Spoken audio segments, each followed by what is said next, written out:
नमस्कार। आप सभी का स्वागत है डीएस क्लासेस पर। कक्षा 10 की प्रश्नावली 3.1 का छठा सवाल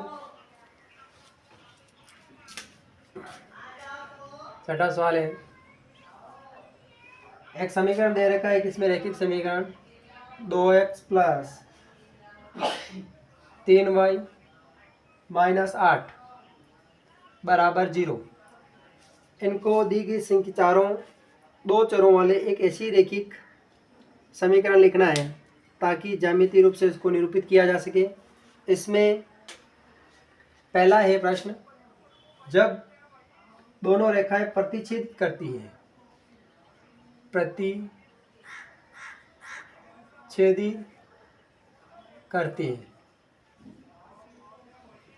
यानी कि हम जब इसको ग्राफ में प्रदर्शित करते हैं तो दोनों रेखाएं एक दूसरे को इस प्रकार से काटनी चाहिए। तो उस प्रकार से किस प्रकार का समीकरण बनता है हम देखते हैं। हल 2x प्लस 3y माइनस 8 बराबर 0। यहाँ पर a1 बराबर मान हो गया 2, b1 बराबर मान हो गया 3, c1 बराबर मान हो गया माइनस 8। अब ये तीनों जो मान हैं, जब रेखाएं एक दूसरे को प्रतिच्छेदित करती हैं तो a1 बटेवा a2 और b1 बटेवा b2 इस प्रकार का फॉर्मूला काम में आता है। तो a1 का मान है अपने पास 2 बटेवा a2, उसके पश्चात b1 का मान है 3 बटेवा b2, यानी कि अर्थात a2 का मान 2 अथवा 0 नहीं होना चाहिए। इसका मान जो है 2 अथवा 0 नहीं होना चाहिए तथा b2 का मान a2 का मान यहाँ लिख लेते हैं हम।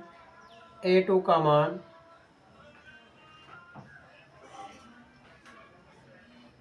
का मान 2 अथवा 0 नहीं होना चाहिए। 2 अथवा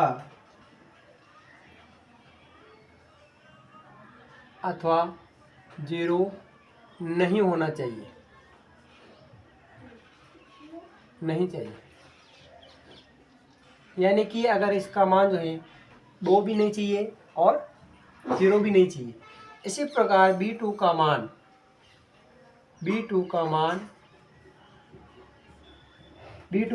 3 अथवा 0 नहीं होना चाहिए। 3 अथवा 0 नहीं होना चाहिए, नहीं होना चाहिए। अब अगर ये दोनों मान नहीं होने चाहिए तो इसका मान क्या हो सकता है, तो हम संभावित समीकरण बना सकते हैं। यहाँ पर 3x प्लस 2y माइनस 7 इस प्रकार का समीकरण होगा तो रेखाएं एक दूसरे को प्रतिच्छेदित करेगी। दूसरा, ऐसे वापिस दूसरा प्रश्न,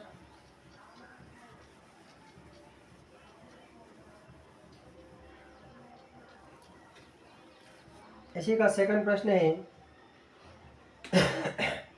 जब रेखाएं समानांतर हो, रेखाएं समांतर हो, समांतर रेखाएं हो, तो यानी समांतर, जैसे आपने रेल की पटरी देखी होगी, इस प्रकार से दोनों रेखाएं समानांतर होती हैं एक जैसी। तो इसके लिए जो अपने पास समीकरण होता है वो काम आता है फॉर्मूला a1 बटेवा a2 बराबर b1 बटेवा b2 फिर c1 बटेवा c2। अगर इस प्रकार से समीकरण प्रतिच्छेदित होता है तो वह समानांतर रेखा जाएगी। तो a1 का मान 2 बटेवा a2 बराबर b1 का मान 3 बटेवा b2, C1 का मान -8/C2। अब यहाँ पर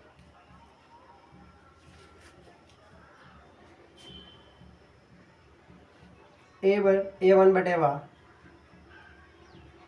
इनको आपस में वज्र गुणा हो जाता है, तो वज्र गुणा ये हो जाएगा 3A2 बराबर, यहाँ हो जाएगा 2B2।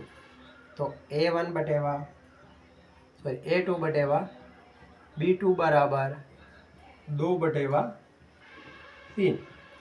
अब यहाँ पर अर्थात A2 और B2 का मान जो आया है हमारे पास 2:3 में होना चाहिए, 2:3 में होना चाहिए।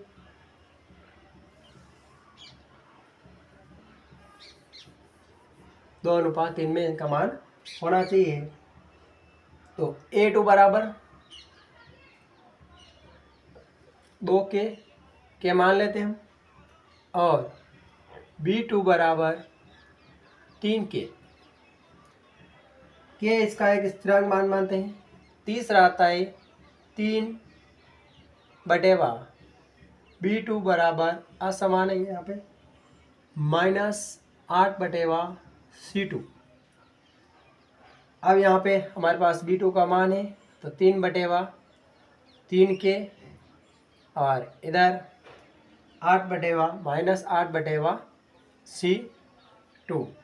अब यहाँ C2 का जो समीकरण आया है हमारे पास, C2 बराबर -8। इसका जो समीकरण बनेगा 2kx plus 3ky minus m के बराबर, यानी बराबर 0। यहाँ पर m बराबर असमान में रहेगा, ये -8। तो इस प्रकार का ये जो संभावित है। अब इसको हम हल कर सकते हैं। इसका समीकरण बनेगा 2x प्लस 3y माइनस 12। ये जो समीकरण बनेगा, इससे दोनों रेखाएं समानांतर जाएगी। तीसरा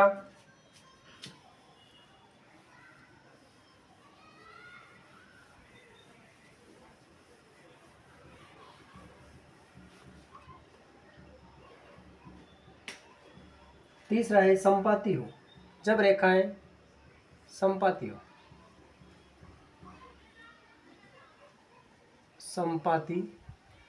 हो, रेखाएं समपाती हो, तो समपाती रेखाओं के लिए किस प्रकार का जो हमारे पास फॉर्मूला है, वो A1/A2 बराबर B1/B2 बराबर C1/C2।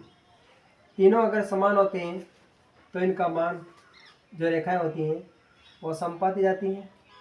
तो A1 का मान जो है हमारे पास 2/A2 बराबर 3/B2 बराबर -8/C2।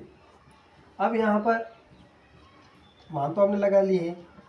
एक स्थिरांक मान जो है हमारे पास बराबर 1/k, ये स्थिरांक मान मानकर का हमने 1/k। तो A2 बराबर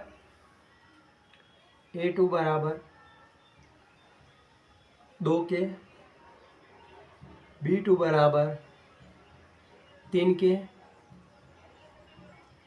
इसके बाद 4, C2 बराबर -8k। अब इसका जो समीकरण बनेगा, अभिष्ट समीकरण, स्थिरांक जो समीकरण है 2kx plus 3ky minus 8k बराबर 0। अब पूरे समीकरण को हम 2 से मल्टीप्लाई कर लेते हैं। यह आ जाएगा आपका 4x प्लस 6y माइनस 16 बराबर 0। इस प्रकार का जो रैखिक समीकरण बनेगा उससे रेखाएं समबाती हो सकती है।